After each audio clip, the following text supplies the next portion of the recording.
그들은 물었습니다. 당신들의 비밀 병기는 무엇인가? 우리는 스텔스 전투기나 핵잠수함이라 답하지 않았습니다. 오히려 그들이 가장 비웃었던 단어, 정신과 혼을 이야기했죠. 북한의 핵미사일이 남쪽을 겨누며 중국의 경제 보복이 숨통을 조여올 때 세계는 마침내 그들이 무너질 것이라 예상했고 월스트리트는 모든 자금을 빼내기 시작했죠. 하지만 역사는 정반대로 흘러갔습니다. 위기를 먹고 자란 호랑이처럼 그들은 더 강력한 힘으로 포효하기 시작했습니다. 전 세계의 지정학적 위협을 오히려 기회로 만들어버리는 나라. 그 나라는 바로 대한민국입니다. 그 놀라운 현장 속으로 들어가 보시죠. 미국에서 날아온 충격적인 이야기. 바로 시작합니다. 그리고 지금 어디에서 시청하고 계신지 댓글로 남겨주세요. 여러분의 이야기도 듣고 싶습니다.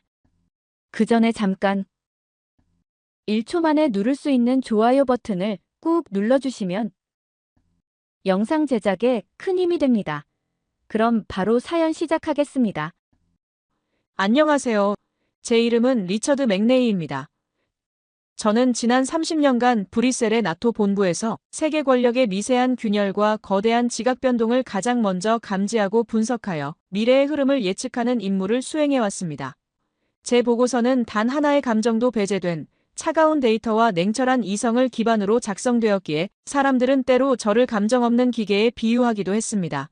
그런 제가 얼마 전 제 분석 인생을 통틀어 가장 설명하기 힘든 현상과 마주하기 위해 이곳 대한민국의 심장부로 오게 되었습니다. 이것은 단순한 파견의 개념을 넘어서는 나토의 동북아 전략 전체를 재검토해야 할지도 모르는 중대한 임무였어요. 제가 머무는 곳은 서울 광화문이 내려다보이는 한 건물의 최상층, 외부와는 완벽히 차단된 나토의 임시 지휘 통제실이었습니다. 이 유리상자 속의 고독한 관제탑은 한 나토 특별협정에 의해 제공된 공간으로 특수방음 처리는 물론 브뤼셀 본부와 직접 연결되는 암호화 회선까지 갖춘 그야말로 최첨단의 요새였어요. 하지만 이 방의 고유함과는 달리 제 사방을 둘러싼 거대한 다면 스크린 위로는 이 나라가 처한 위협의 실체가 붉은색의 파고처럼 쉴 새 없이 밀려들고 있었습니다. 저는 그 중에서도 두 가지의 중대한 위험 요인에 집중했는데 하나는 북한이 러시아의 기술 지원을 받은 것으로 추정되는 신형 잠수함 발사 탄도미사일, 즉 SLBM의 시험 발사가 임박했다는 첩보였고, 다른 하나는 과거 대한민국 전역을 혼란에 빠뜨렸던 요소수 사태와 유사한 중국의 핵심 산업, 원자재 수출 통제 움직임이었습니다. 군사적 위협과 경제적 위협이 동시에 대한민국의 숨통을 조여오는 그야말로 일촉즉발의 국면이었죠. 제 눈으로 확인하는 모든 데이터와 징후는 한 나라가 온전히 감당하기에는 너무나도 버거워 보이는 지정학적 운명을 가리키고 있었습니다. 그때 브뤼셀 본부와의 정기 화상회의를 요청하는 신호가 들어왔는데요. 화면 너머로 나타난 것은 제 오랜 라이벌이자 프랑스 정보국의 엘리트인 피에르였어요. 그는 특유의 지적 오만함이 묻어나는 냉소를 머금고 저의 안부를 묻는다는 핑계로 그의 진짜 속내를 드러냈습니다. 그는 한반도의 위기는 늘상 있는 연례 행사 같은 것 아니냐며 그런 예측 가능한 곳에 저 같은 최고 분석가를 보낸 것은 인력 낭비라는 말을 교묘하게 돌려서 표현했어요. 그의 말 속에는 한국이란 나라는 스스로의 의지 없이 강대국들의 각본에 따라 움직이는 무대 위의 배우일 뿐이라는 뿌리 깊은 편견이 깔려 있었습니다. 저는 그의 조롱에 응수하는 대신 제 임무는 당신의 그 낡은 각본이 여전히 유효한지 아니면 완전히 새로운 미지의 변수가 발생했는지를 파악하는 것이라고 담담하게 답했습니다. 그 순간 제 안에서 이 임무를 반드시 성공시켜야만 하는 또 하나의 이유가 생겨났어요. 그것은 저의 조국과 나토를 위한 임무를 넘어 제 분석가로서의 명예와 자존심, 그리고 피에르의 저 오만한 편견을 깨부수기 위한 싸움이기도 했습니다. 화상회의가 끝나고 잠시 숨을 돌리던 중 약속된 시간에 맞춰 한국 국방부 소속의 한 관계자가 제 브리핑룸을 찾았습니다. 자신을 이송현이라고 소개한 그는 저와 비슷한 연배에 날카로운 눈빛과 흐트러짐 없는 자세를 지닌 엘리트의 기운이 온몸에서 느껴지는 인물이었습니다. 그는 이번 저의 파견 임무를 지원하고 양국 간의 정보를 조율하기 위해 파견된 공식 연락관이었어요. 이송현 연구원은 제가 앉은 맞은편에서 대형 스크린에 그들이 준비한 브리핑 자료를 띄웠는데 그는 이것이 나토와의 협력을 위해 기밀 사항을 제외하고 재구성한 공식 브리핑 자료라고 정중하게 설명했어요. 브리핑은 지극히 전문적이고 논리적이었습니다. 수천억 원에 달하는 최첨단 무기 도입 계획과 한미연합 작전의 세부 시뮬레이션 데이터가 쉴 새 없이 스크린을 채웠습니다. 모든 정보는 제 예상 범위 안에 있는 합리적인 내용들이었어요. 그런데 브리핑의 가장 마지막 장에서 저는 제 논리 회로를 순간 정지시키는 아주 기묘한 제목을 보고야 말았는데 그 제목은 바로 핵심 비대칭 전력 국민 총력 안보 태세와 정신전력이었습니다. 저는 경악을 금치 못했습니다. 이송현 연구원은 조금 전까지 최첨단 스텔스 전투기와 이지스함에 대해 논하던 그 냉철한 목소리 그대로 이 모든 하드웨어를 움직이는 궁극적인 힘이 바로 정신전력이라는 제 기준에서는 과학이 아닌 신화의 영역에 가까운 단어로 브리핑을 마무리하고 있었기 때문입니다. 저는 이 나라의 국방 시스템이 여전히 냉전 시대의 관성에서 벗어나지 못한 채 첨단 하드웨어와 낡은 소프트웨어가 위태롭게 공존하고 있다는 확신을 굳혔습니다. 그가 하는 말이 결국은 잘 포장된 국가의 선전 구호일 뿐이라고 생각했어요. 그렇게 실망과 냉소가 뒤섞인 감정으로 창밖을 바라보았을 때였습니다. 제 발 아래로 펼쳐진 서울의 거리는 제 모니터 속 위기 상황과는 아무런 상관이 없다는 듯 너무나도 활기차고 평온하게 흘러가고 있었습니다. 저는 보았습니다. 위기 속에서도 무너지지 않는 것이 아니라 마치 위기라는 것을 전혀 인지하지 못하는 것처럼 보이는 사람들의 모습을요. 바로 그 순간 저는 제 머릿속을 때리는 강렬한 의문에 휩싸였습니다. 저들의 저 평온함은 대체 어디에서 오는 것인가? 그것은 위협에 대한 무지인가? 아니면 모든 것을 초월한 체념인가? 혹은 내가 상상조차 하지 못하는 제3의 비밀이 있는 것인가?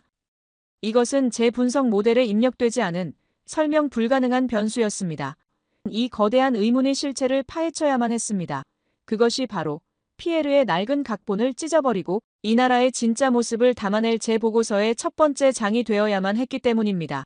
다음 날 아침, 저는 제 분석의 방향을 완전히 새로 설정했습니다. 어제 제가 목격했던 데이터로는 설명되지 않는 그 기묘한 평온함, 즉 정신이라는 무형의 변수는 일단 논외로 두기로 한 것입니다. 그것은 제 분석 모델의 가장 마지막에 와야 할 변수였습니다. 그 대신 저는 가장 확실하고 냉정한 측정 가능한 실체부터 파고들기로 결정했어요. 바로 이 나라 국방력의 실질적인 뼈대, 즉 강철과 화약으로 이루어진 하드웨어의 역량이었습니다. 그것이야말로 이 나라의 현재 수준을 가장 객관적으로 가늠할 수 있는 척도가 될 것이기 때문이었죠. 저는 공식 연락관인 이송현 연구원을 통해 한국의 핵심 방위산업체 두 곳의 비공개 기술 데이터와 성능 시연 영상 자료를 요청했어요. 물론 최고 등급의 군사 기밀이 아닌 나토 파트너에게 공개 가능한 수준의 자료를 요구했습니다. 얼마 지나지 않아 제 브리핑룸의 보안 서버로 KAI, 즉 한국항공우주산업과 한화에어로스페이스에서 보낸 대용량의 암호화 파일들이 도착하기 시작했습니다. 저는 가장 먼저 KAI가 보낸 KF-21 전투기의 시뮬레이션 데이터를 열었습니다. 제 가설은 명확했어요. 분명 미국의 F-22 랩터나 F-35 라이트닝의 기술을 일부 이전받아 성능을 하향시킨 열합한 모델일 것이라는 추측이었습니다. 그런데 제 눈앞에 펼쳐진 3차원 스텔스 성능 분석 그래프는 제 가설을 첫 순간부터 무참히 깨부수고 있었습니다. 특정 각도에서 탐지되는 레이더 반사 면적, 즉 RCS 값이 제가 예상했던 수치의 절반에도 미치지 않는 경이로운 수준이었기 때문이에요. 저는 데이터를 재차 검증했습니다. 오류는 없었어요. 더 충격적인 것은 독자적으로 개발했다는 AESA 레이더와 전자전 시스템의 성능이었는데 가상의 적기가 발사한 미사일을 교란하고 적의 레이더망을 완벽하게 기만하는 시뮬레이션 영상은 이것이 단순히 모방을 넘어선 완전히 새로운 차원의 기술임을 증명하고 있었습니다. 저는 혼란스러운 마음을 애써 진정시키며 다음으로 한화에어로스페이스가 보낸 K9 자주포의 성능 테스트 영상을 재생했습니다. 화면 속 K9 자주포는 경이로운 기동성을 보여주며 단 몇 초 만에 사격 위치를 확보하더군요. 그리고는 포신이 각기 다른 각도로 조절되며 연이어 포탄을 발사하기 시작했습니다. 잠시 후 수십 킬로미터 떨어진 표적지에 그 모든 포탄이 마치 하나의 거대한 망치처럼 시간차 없이 동시에 내리꽂혀 거대한 화염을 일으키는 장면에서는 저도 모르게 탄식이 터져나왔어요. 이것은 나토의 최신 자주포들조차 일부만 성공한 지독하게 어려운 동시탄 착사격, 즉 TOT 사격이었습니다. 이어진 영상은 더욱 경악스러웠어요. 영하 40도에 육박하는 노르웨이의 설원에서 하얀 위장색을 띤 K9 자주포가 단 한 번의 기능 고장 없이 얼어붙은 땅을 박차고 포탄을 발사하는 모습이었습니다. 그 어떤 가혹한 환경에서도 완벽한 성능을 보장한다는 기술적 자신감이 모니터 너머로까지 느껴지는 듯 했습니다. 제 머릿속은 더욱 복잡해졌어요. 제가 본 것은 분명 동맹국에게 보여주기 위한 홍보용 자료의 수준을 넘어서고 있었고, 이것은 자신들의 기술력에 대한 확신이 없다면 절대 보여줄 수 없는 날 것 그대로의 데이터였습니다. 이 놀라운 사실을 논리적으로 정리하여 암호화된 메시지로 브뤼셀이 피에르에게 전송했습니다. 제 분석에 대한 그의 반응이 궁금했기 때문이죠. 얼마 지나지 않아 제 스크린의 작은 메신저 창에 그의 짧은 답변이 떠올랐습니다. 그것은 감탄이나 인정이 아닌 지독한 냉소가 담긴 한 문장이었어요. 아주 인상적인 컴퓨터 그래픽이군. 그래서 그게 진짜 실물이라는 증거는 있나? 그 메시지를 보는 순간 제 머릿속의 모든 복잡한 생각들이 하나의 거대한 분노로 바뀌었습니다. 그는 제가 보낸 모든 객관적인 데이터를 그저 잘 만들어진 허구이자 쇼라고 단정해버린 것입니다. 저는 깨달았습니다. 피에르와 같은 뿌리 깊은 편견에 사로잡힌 자들에게 눈앞의 데이터나 영상은 아무런 의미가 없다는 것을요. 그들의 편견을 깨부수기 위해서는 단순히 무엇이 대단한지를 보여주는 것을 넘어 어떻게 이것이 가능했는지 그 누구도 반박할 수 없는 근원을 증명해내야만 했습니다. 제 임무의 방향이 그 순간 완전히 바뀌었어요.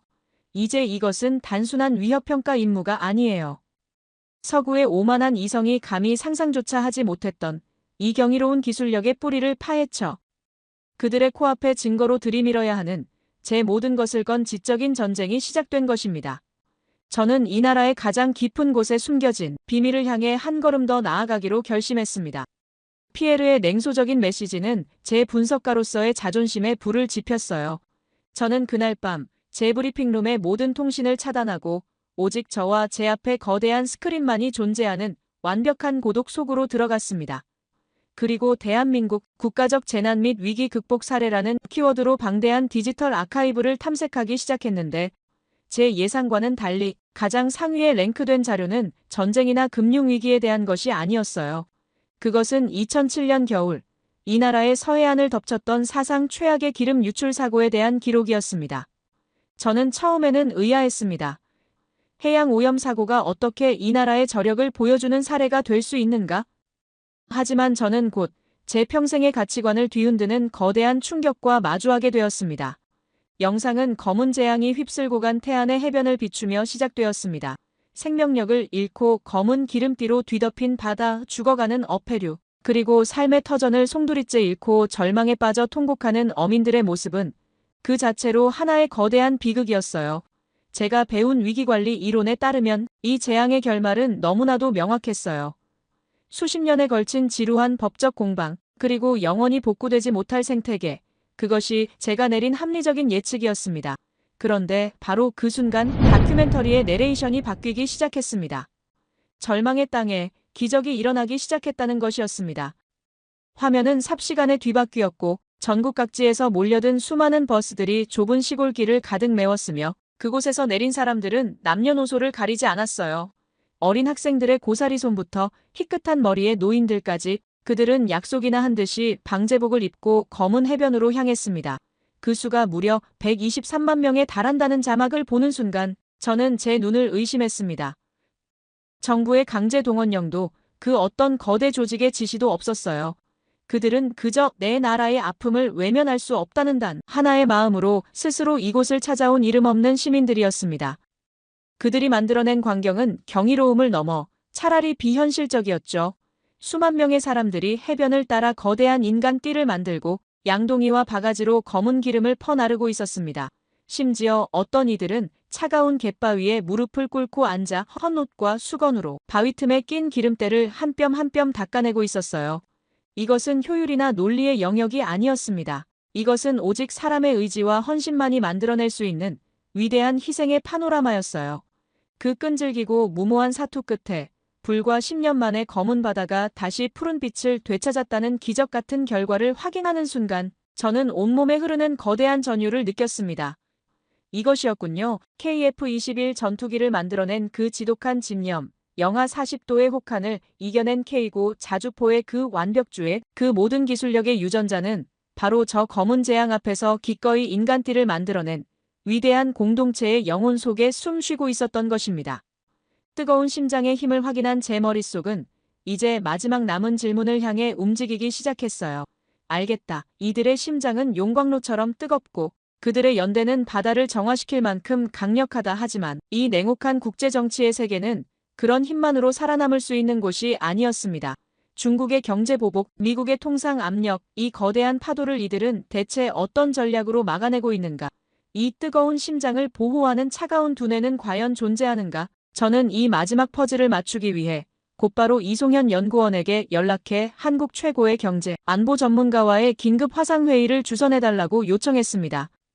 다음 날 오후, 저는 브리핑룸의 스크린 너머로 40년 경력의 관계자와 마주 앉았습니다. 학자이자 전직 고위 관료 출신인 그는 한국에 보이지 않는 창과 방패를 설계해온 인물이었어요. 저는 그에게 단도직입적으로 물었습니다. 이 모든 위기 속에서 당신들은 어떻게 생존하고 있느냐고요. 그러자 화면 너머의 전문가는 찻잔을 내려놓으며 제 허를 찌르는 나지막한 한마디를 건넸습니다. 생존이라뇨, 리처드 박사. 우리는 이제 그 단계를 넘어 강대국들이 짜놓은 이 게임의 판 자체를 우리에게 유리하도록 새로 설계하고 있습니다. 저는 또 한 번의 거대한 충격을 받았어요. 설계라는 단어를 사용했기 때문입니다. 그는 이어서 화면에 복잡한 데이터들을 띄우며 설명하기 시작했는데 미국이 관세로 우리를 압박할 때 우리는 그들의 해군 함정조차 우리 없이는 제때 수리할 수 없는 조선업의 독점적 기술력이라는 카드로 대응한다고 했습니다. 중국이 핵심 원자재로 우리를 위협할 때 우리는 그들의 모든 첨단 산업을 멈춰 세울 수 있는 대체 불가능한 메모리 반도체로 방어한다고 했습니다. 그것은 더 이상 약소국의 방어가 아니었어요. 상대의 가장 아픈 약점을 정확히 파고들어 그들이 스스로 물러설 수밖에 없도록 만드는 고도의 전략적 플레이였습니다. 저는 그제야 모든 것을 깨달았습니다. 이 나라는 단순히 뜨거운 심장만 가진 나라가 아니었어요. 그 심장을 지키기 위해 그 누구보다 차갑고 냉철하게 세상을 분석하고 미래를 설계하는 비범한 두뇌까지 함께 가진 나라였던 것입니다. 제 보고서의 내용은 완전히 새로 쓰여야만 했습니다. 제 손끝에서 마지막으로 정리된 보고서는 제가 지난 30년간 작성했던 그 어떤 문서와도 달랐습니다. 그것은 더 이상 건조한 데이터와 현상의 나열이 아니었어요. 그것은 하나의 거대한 서사였고 불가능을 가능으로 만들어온 한 위대한 민족에 대한 경외감 가득한 관찰 기록이었습니다. 저는 이제 제 분석에 한치의 의심도 없었어요. 남은 것은 이 명백한 진실을 여전히 자신들의 분석적 틀에 대한 지적인 확신으로 가득 찬 브뤼셀의 고위급 관계자들에게 어떻게 납득시키느냐 하는 문제뿐이었죠. 마침내 나토의 고위급 전략위원회와의 최종 화상 브리핑 시간이 되었습니다.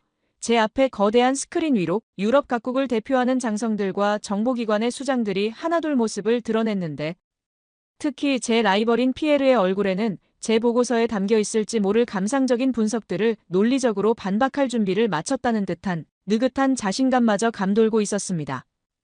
사령관의 허락이 떨어지고 저는 자리에서 일어나 스크린을 정면으로 마주했어요. 제 모든 경력과 명예를 건 발표의 시작이었죠. 저는 준비한 첫 문장을 입에 올렸습니다. 위원회 여러분, 제가 지금부터 드릴 보고는 아마 여러분이 가진 모든 기존의 정보와는 그 결이 다를 것입니다. 바로 그 순간이었습니다. 제 말이 채 끝나기도 전에 회의에 참여한 모든 이들의 스크린 귀퉁이에서 약속이나 한 듯이 똑같은 모양의 붉은색 긴급 속보 알림창이 동시에 떠올랐습니다. 로이터 통신이 타전한 전 세계로 송출되는 긴급 뉴스였어요. 모두의 시선이 그 작은 알림창으로 쏠렸습니다. 포브스 2025년 세계에서 가장 강력한 국가 순위 공식 발표. 대한민국 사상 최초로 G7 회원국인 일본과 프랑스를 제치고 세계 6위 등극. 그 문장을 확인하는 순간 화면 너머 회의장에는 물을 끼얹은 듯한 정적이 흘렀습니다. 피에르의 얼굴에서 그가 그토록 확신하던 지적인 우월감이 순식간에 증발하고 창백한 경악만이 남아 있었어요. 저는 바로 이 순간을 놓치지 않았습니다. 마이크를 다시 잡고 침묵에 빠진 그들을 향해 말했어요. 위원 여러분, 지금 보신 이 뉴스는 놀랍지만 이것은 이 나라의 진정한 힘을 설명하지 못합니다. 이것은 결과일 뿐 본질이 아닙니다. 제가 지금부터 이 숫자들이 어디에서 비롯되었는지, 그리고 이 숫자에 담기지 않은 우리가 더 두려워해야 할 이 나라의 진짜 잠재력이 무엇인지 설명해 드리겠습니다. 제 설명이 이어지는 동안 화면 속 장성들의 표정은 시시각각 변하고 있었어요. 놀랍지만 지금의 현실이 현실이지만 더욱 엄청난 저력이 있기에 오히려 한국이 어떻게 변할지, 그 미래가 두렵기까지 하다는 제 분석에 그들은 반박할 말을 찾지 못하는 듯 했습니다. 저는 제 보고서의 핵심, 제가 발견한 이 나라 최후의 비밀병기에 대한 분석을 시작했는데, 그것은 바로 현역군인이 아닌 평범한 일상 속에 숨어있는 수백만의 예비 전력에 대한 것이었습니다. 과거 미군 전략연구소의 윌리엄스 교수가 분석했지만 대부분의 서방 세계가 간과했던 충격적인 보고서의 내용이었죠. 저는 화면 너머의 그들에게 설명했습니다. 한국의 진짜 무서움은 최신의 전투기나 구축함이 아닌 바로 40대에서 60대에 이르는 중장년 남성들에게 있다고 말입니다. 그들은 군복 한 벌과 소총 한 자루만 손에 쥐어주면 그 즉시 완전한 전투력으로 전환되는 세계사에서 유례를 찾을 수 없는 살아있는 전략, 자산이라고요. 더욱 충격적인 것은 그들의 내면에 잠재된 계량화할 수 없는 전투 의지였는데, 그들의 가슴 속에는 세대를 넘어 전해진 깊은 한과 분노가 불씨처럼 살아 숨쉬고 있었습니다. 그것은 너무나 깊고 당연한 것이기에 평소에는 드러나지 않지만 국가가 위기에 처하는 운명의 순간이 온다면 그 무엇도 막을 수 없는 거대한 분노로 폭발할 준비가 되어 있다는 분석이었어요. 저는 윌리엄스 교수가 기록했던 한 한국인 예비역의 사례를 들려주었습니다. 57세의 예비역 공군 병장인 그는 전역한 지 수십 년이 지났지만 지금 당장이라도 눈을 감고 전투기의 엔진을 분해하고 조립할 수 있다고 단언했다고 합니다. 심지어 자신이 복무했던 시절의 총기 번호까지 아직도 생생하게 기억하고 있었어요. 전쟁이 나면 어떻게 할 것이냐는 질문에 그는 당연히 참전할 것이라고, 비록 나라에서 나이가 많아 받아주지 않을지라도 자신의 마음은 이미 전장의 병사라고 답했다고 합니다. 이것이 바로 숫자나 통계로는 결코 설명할 수 없는 한국 예비 전력의 진짜 본질이라고 저는 힘주어 말했습니다. 저는 마침내 모든 퍼즐을 맞추었습니다. 저는 그들에게 선언했어요.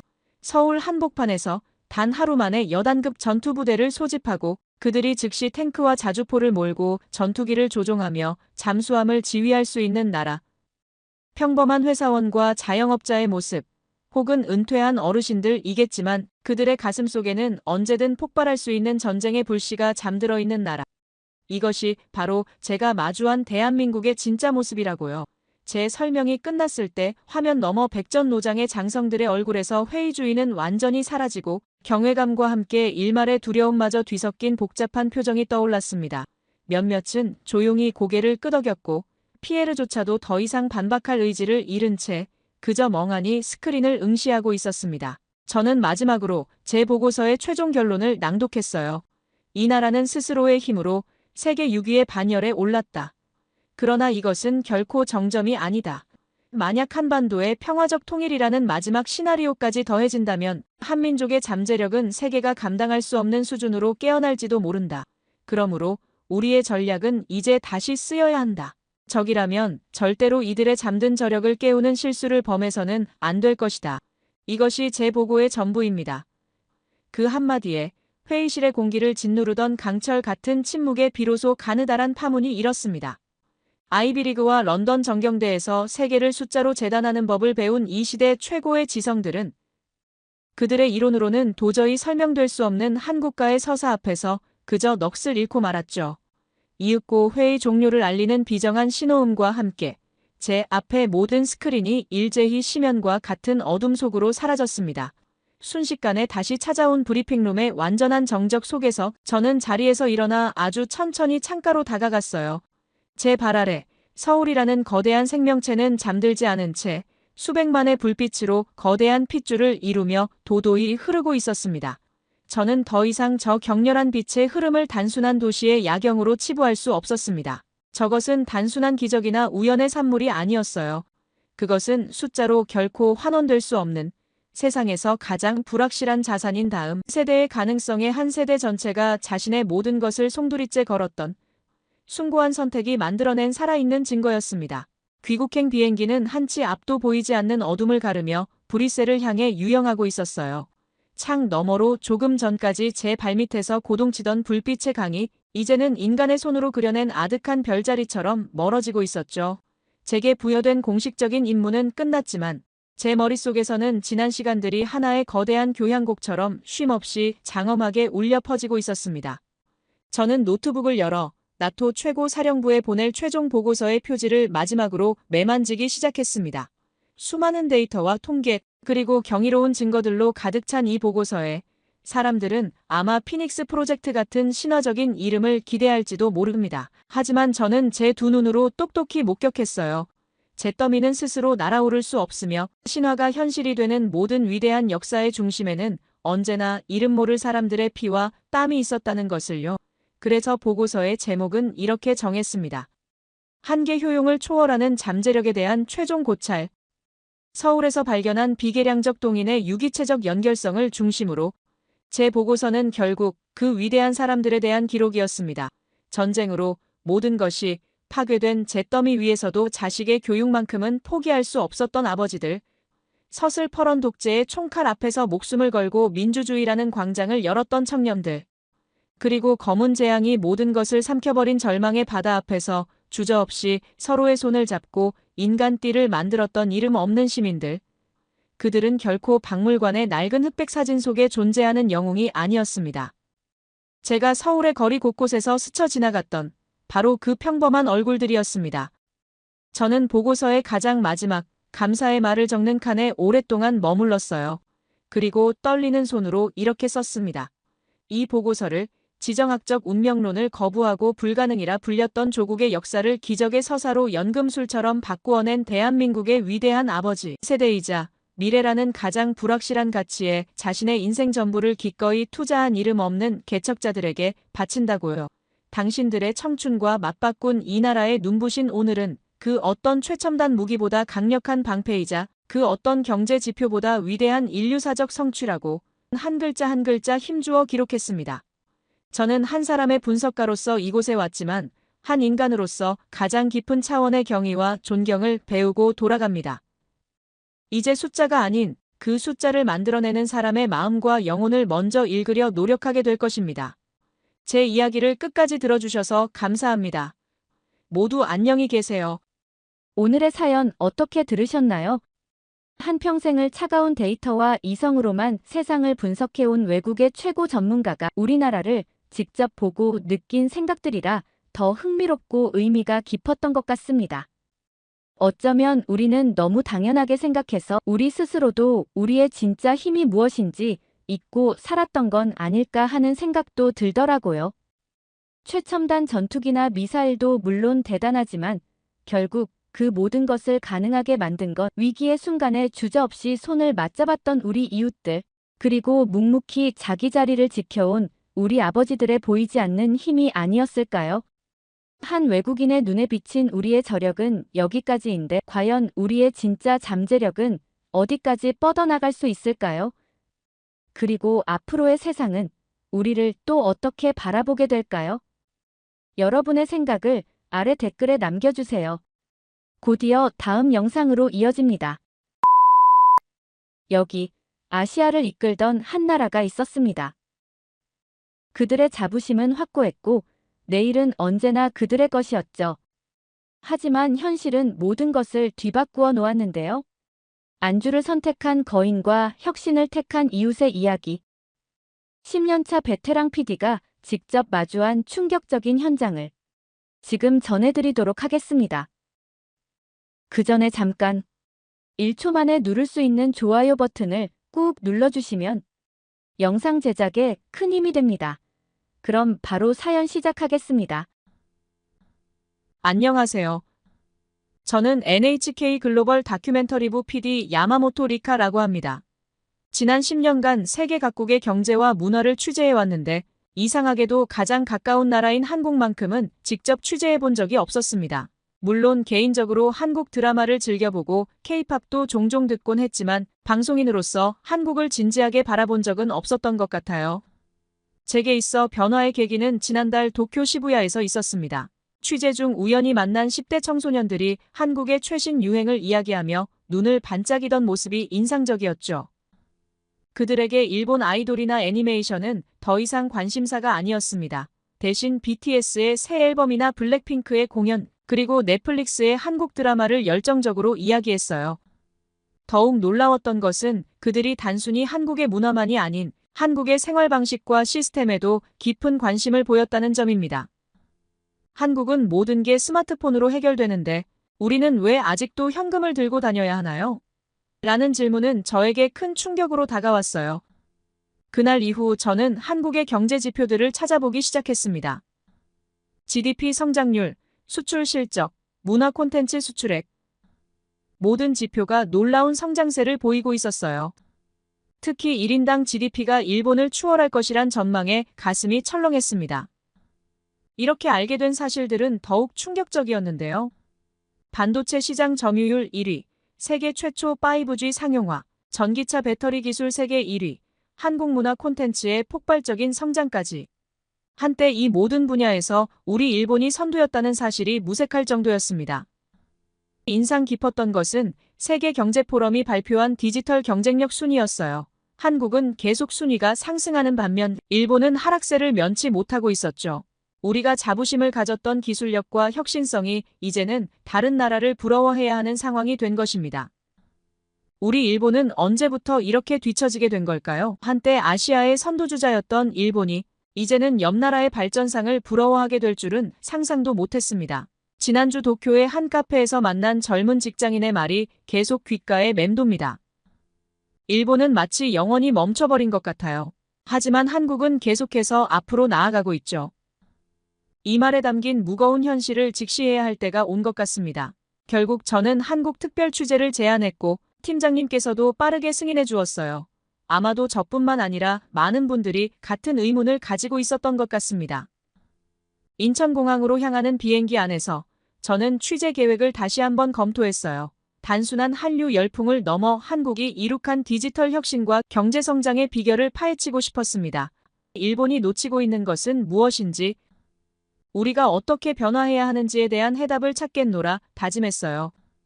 인천공항에 도착하자마자 달라진 세상을 제 두 눈으로 마주하게 되었습니다.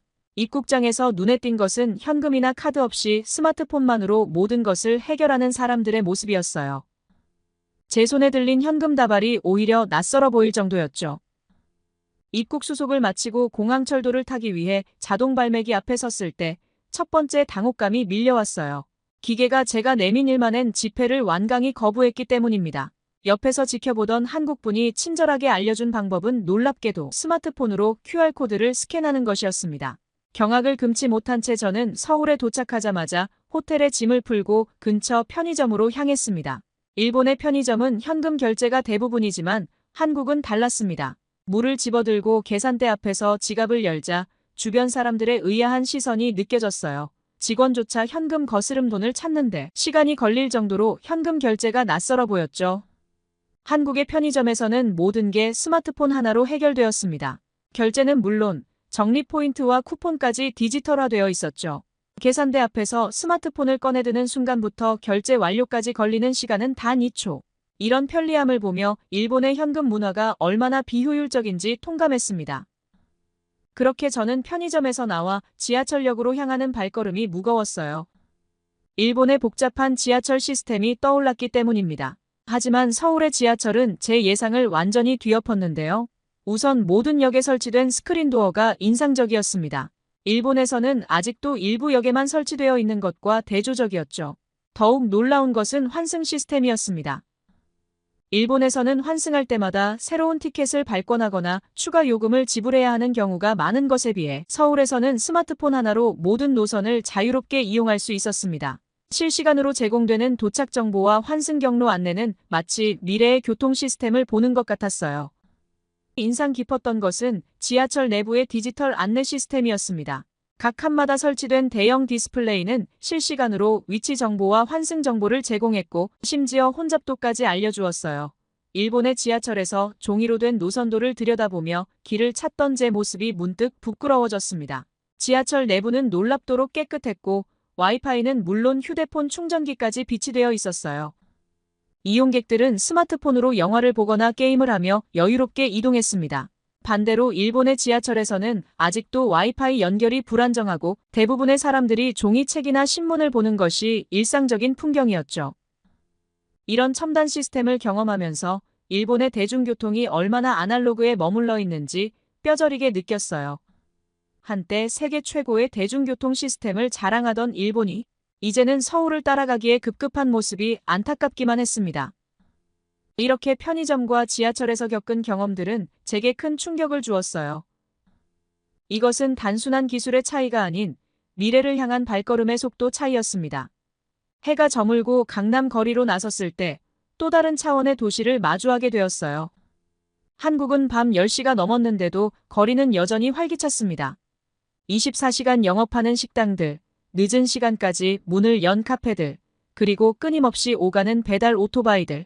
일본에서는 상상도 할 수 없는 광경이었습니다. 특히 새벽 3시에도 음식을 주문할 수 있다는 사실에 취재진 모두가 경악을 금치 못했어요. 한밤중에도 불이 꺼지지 않는 도시의 활력은 마치 도쿄의 잃어버린 청춘을 보는 것 같았어요. 심야 시간임에도 거리는 안전했고 여성들의 모습도 쉽게 볼 수 있었는데요. 포장마차에서는 삶의 활기가 넘쳤고 24시간 카페에서는 젊은이들이 열정적으로 무언가에 몰두하고 있었어요. 이 모든 광경을 지켜보며 가슴 한켠이 묵직해졌습니다. 우리 일본은 언제부터 이렇게 뒤처지게 된 걸까요? 한때 아시아의 선두주자였던 일본이 이제는 기본적인 결제 시스템조차 따라가지 못하는 현실이 안타까웠어요. 취재진들과 밤늦게 호텔로 돌아오는 길 모두의 마음이 무거웠습니다.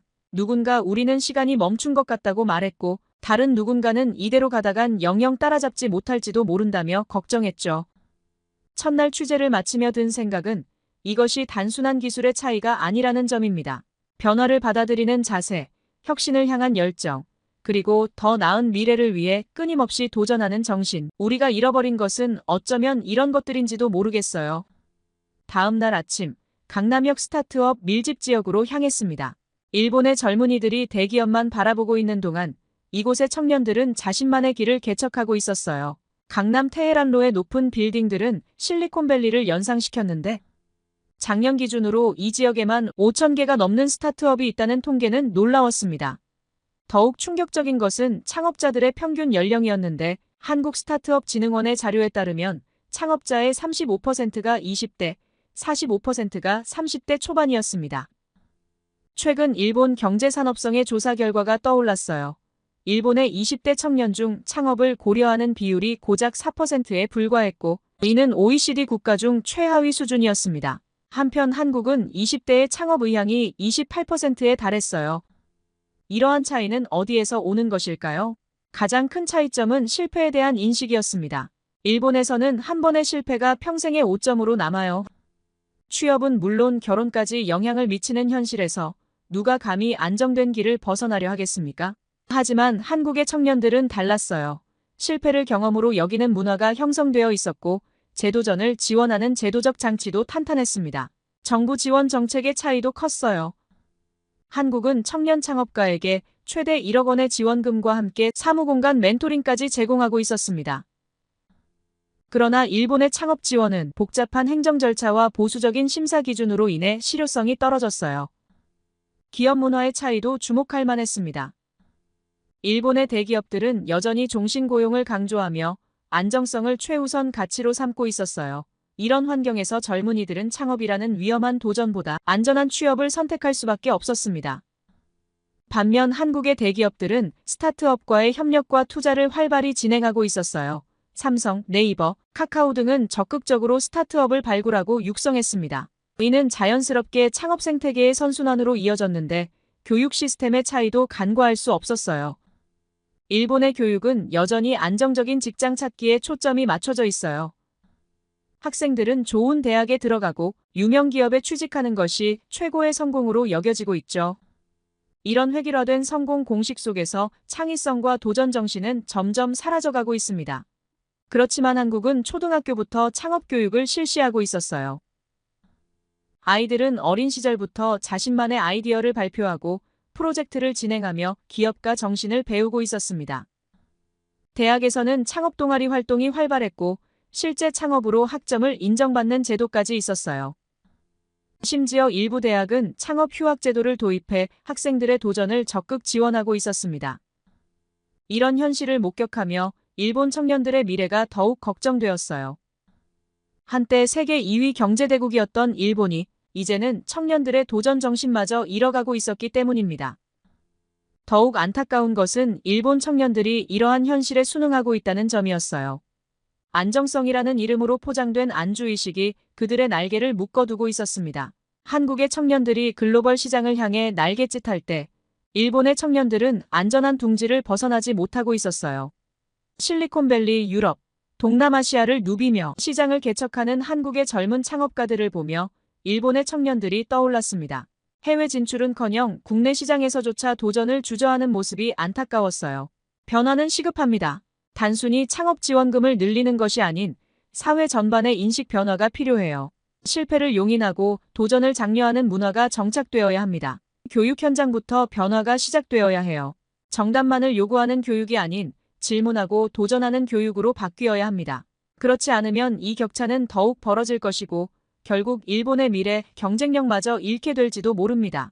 이미 많은 분야에서 한국에 뒤처지고 있는 현실이 이를 증명하고 있어요. 반도체, 전기차, 배터리 등 미래 산업에서 우리는 계속해서 순위가 밀려나고 있습니다. 우리는 지금이라도 청년들의 도전을 가로막는 장벽들을 하나씩 제거해 나가야 해요. 실패해도 다시 일어설 수 있는 사회 안전망을 만들고 창의적인 아이디어가 존중받는 문화를 만들어야 합니다. 그것이 바로 잃어버린 일본의 경쟁력을 되찾는 첫걸음이 될 것입니다. 서울 스타트업 현장을 취재하면서 점심시간이 다가왔습니다. 한 직원이 추천한 근처 유명 한식당을 가보기로 했지만 당일 예약은 불가능할 거라는 생각이 들었습니다. 그런데 놀랍게도 네이버 애플리케이션으로 실시간 예약이 가능했어요. 일본에서는 상상도 할 수 없는 일이었죠. 미슐랭 레스토랑부터 길거리 맛집까지 2천만 개가 넘는 식당 리뷰와 실시간 예약 시스템이 구축되어 있었습니다.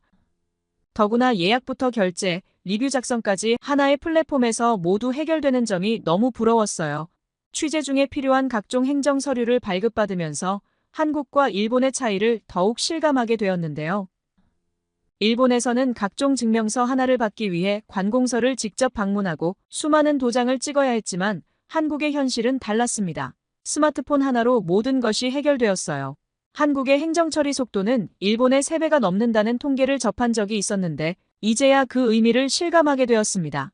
주민등록 등본 발급은 30초, 사업자 등록증 발급은 1시간, 법인 설립은 단 하루면 가능했습니다. 반면 일본은 각각 3일, 2주, 한 달 이상이 소요되는 현실이었죠. 특히 인상적이었던 것은 전자서명 제도였어요.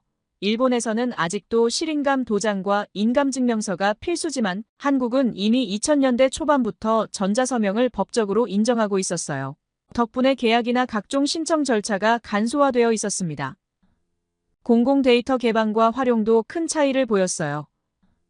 한국은 정부의 각종 데이터를 민간에 개방하여 새로운 서비스 개발을 장려하고 있었습니다.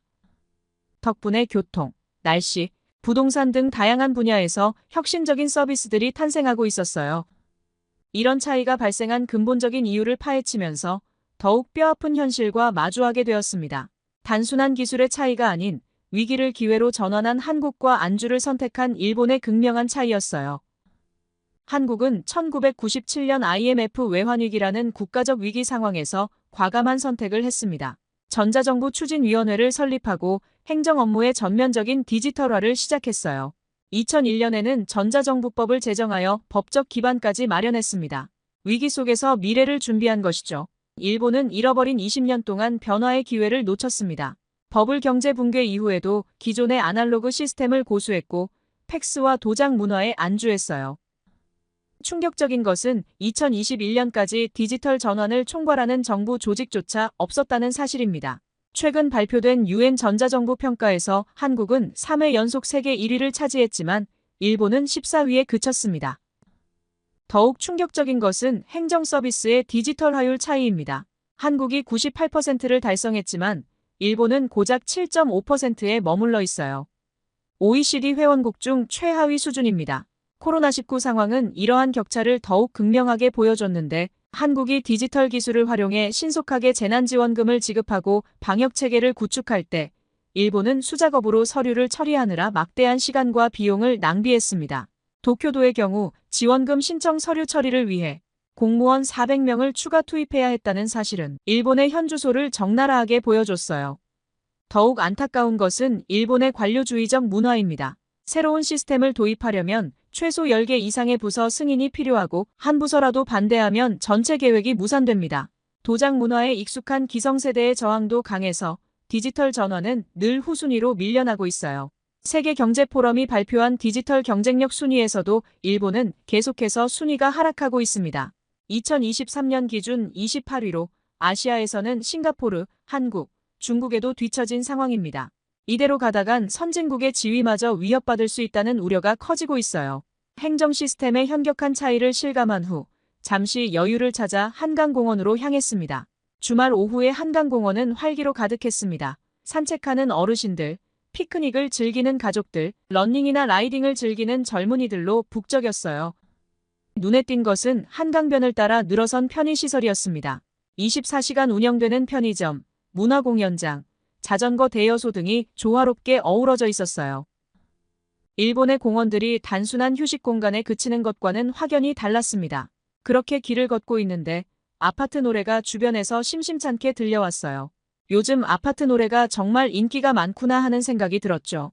최근 블랙핑크 로제와 브루노 마스의 협업곡 아파트가 빌보드 핫100 8위에 오르며 세계적 화제를 모으고 있다는 소식을 들었을 때 저는 한국을 한 번 더 부러워할 수밖에 없었습니다. 틱톡에서는 한국어 아파트 발음 따라하기가 전 세계적 트렌드가 되었고 뮤직비디오는 11일 만에 2억 뷰를 돌파했죠. 이 성공의 이면에는 치밀한 전략이 있었습니다. K-팝 아티스트들은 데뷔 전부터 영어 교육을 받고 해외 시장을 겨냥한 콘텐츠 제작 능력을 키웁니다. SNS 마케팅 전략도 세계 시장을 고려해 다국어로 진행되고 있었어요. 이와 대조적으로 2020년 일본의 대표 아이돌 그룹 아라시의 미국 진출 시도가 떠올랐습니다.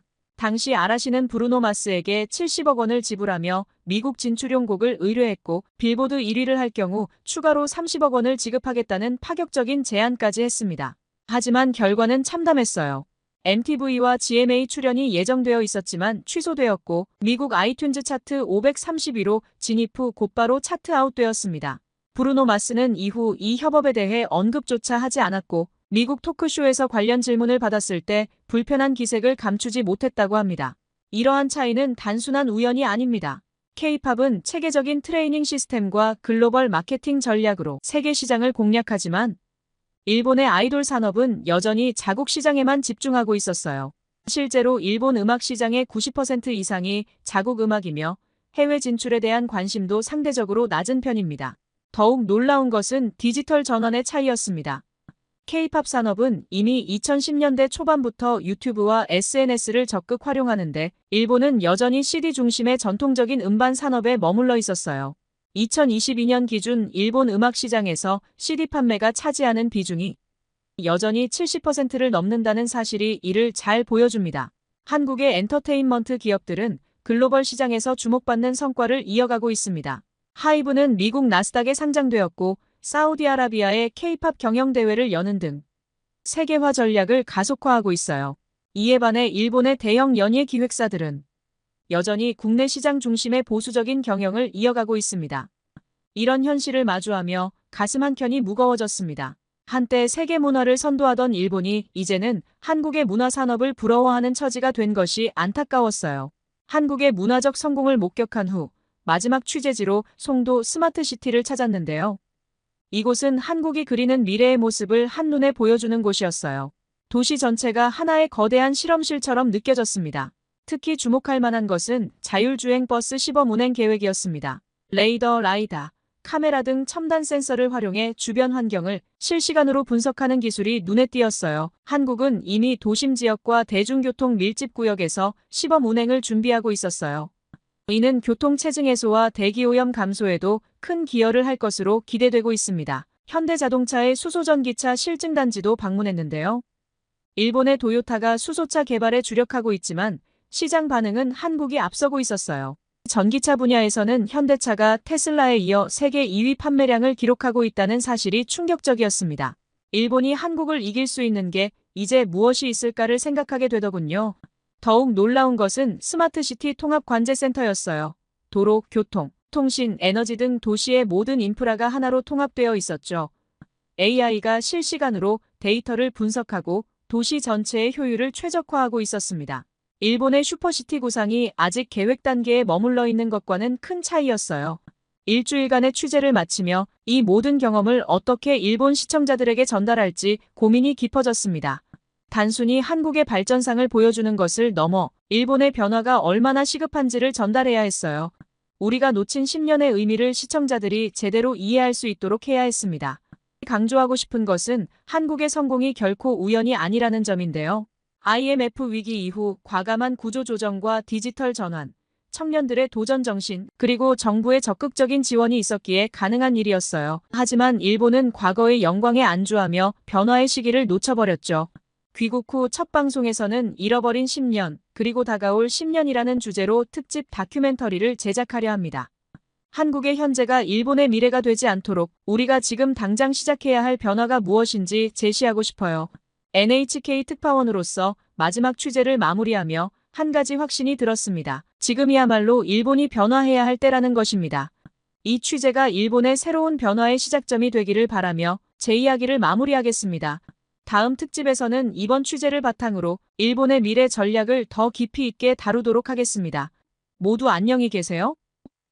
오늘의 사연 어떠셨나요? NHK 야마모토 리카 PD가 전한 현장 취재는 많은 것을 생각하게 했습니다. 한때 아시아를 선도하던 일본이 이제는 우리나라의 발전상을 부러워하는 모습이 그만큼 대한민국의 눈부신 성장이 자랑스럽게 느껴지는 시간이었습니다. 여러분의 생각도 아래 댓글로 함께 나눠주세요. 그리고 감동적인 사연을 주변 사람들과 공유하고 함께 이야기 나눠보세요. 1초밖에 걸리지 않는 구독과 좋아요, 알림 설정은 영상 제작에 큰 힘이 됩니다. 지금까지 감동을 담아 여러분께 진심을 전하는 감동담기였습니다. 오늘 하루도 행복한 하루 보내세요.